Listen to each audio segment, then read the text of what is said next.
Magnet. Wild issue.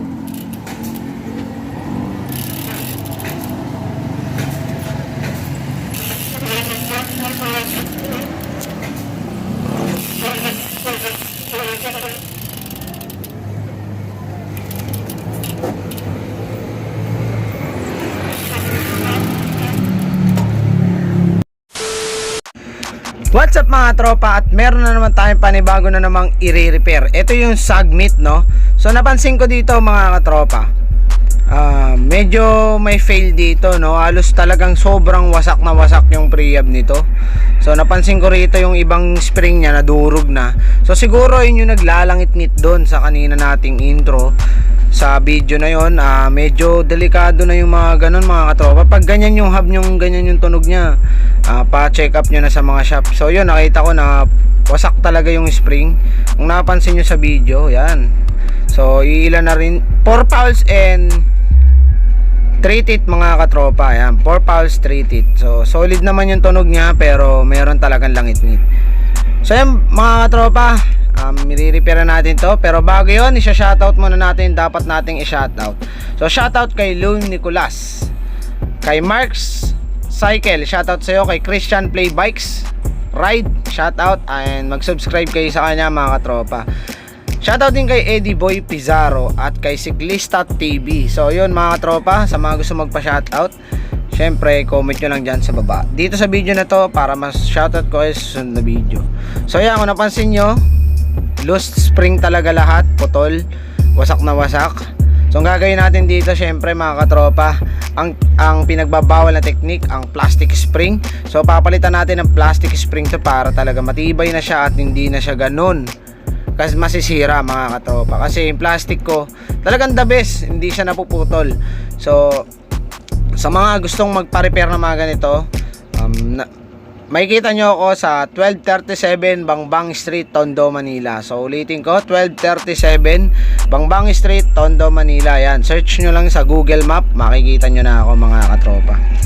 So yun, panoorin nyo mabuti kung paano natin ginawa, and then para makuha nyo na rin kung paano magpalit ng plastic spring. So panoorin nyo panoorin nyo mabuti mga katropa.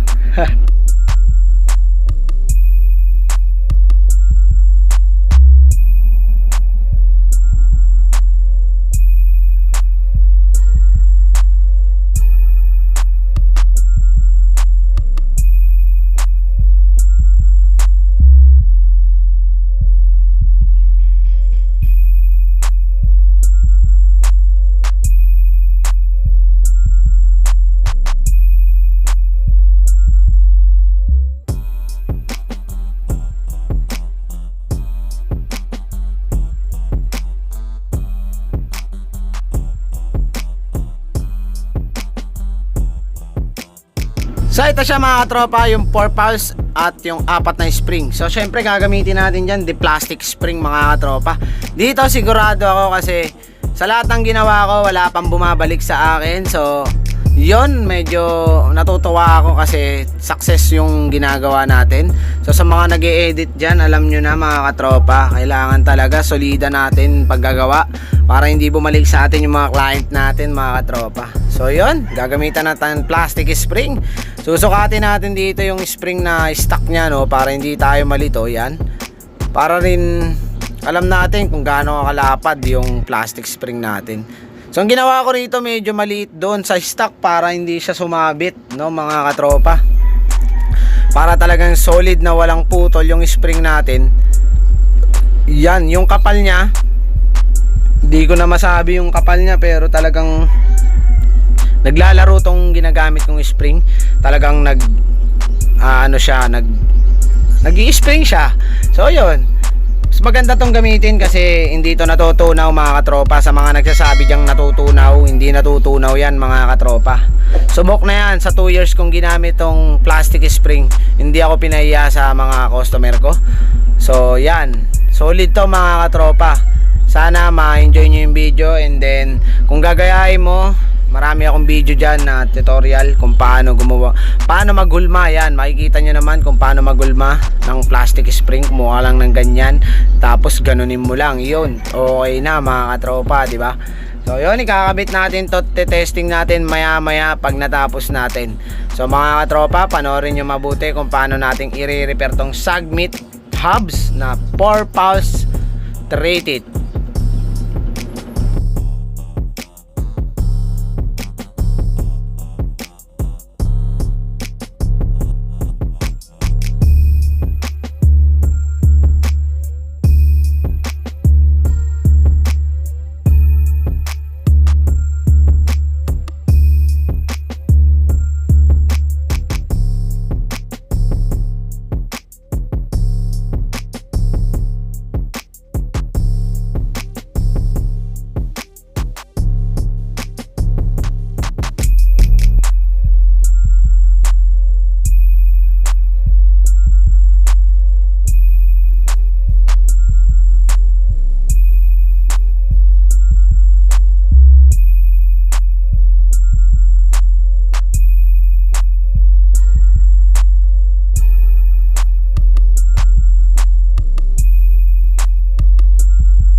So yung mga katropa, isa na lang ang kailangan nating gawan. So ito, matatapos na rin tayo mga katropa. So nakita nyo kanina sa unang video, lumalangit-ngit at sumasabit. So lumalawlaw yung kadena niya. So ito i-testing natin mga katropa kung anong nangyayari. Napakaangas nito. So okay na at natapos na natin. So ulitin ko sa mga magpapa-repair dyan, 1237 Bangbang Manila. Unuulit ko, 1237 Bangbang Manila mga katropa. I-search nyo lang sa Google Map, makikita nyo ako dun. So yan, okay na. Ikabit natin yung washer nya. Yan, lumagana na siya. So itatry natin to sa hub. Itatry natin to sa body hub o dun sa mismong wheel para makita natin kung ano mangyayari. Tara, let's go! So mga katropa, ito na siya. Testing na natin. Tignan nyo mabuti mga katropa kung anong nangyari. Yun, kung napasin nyo, wala na langit-ngit at tuloy-tuloy na yung ikot.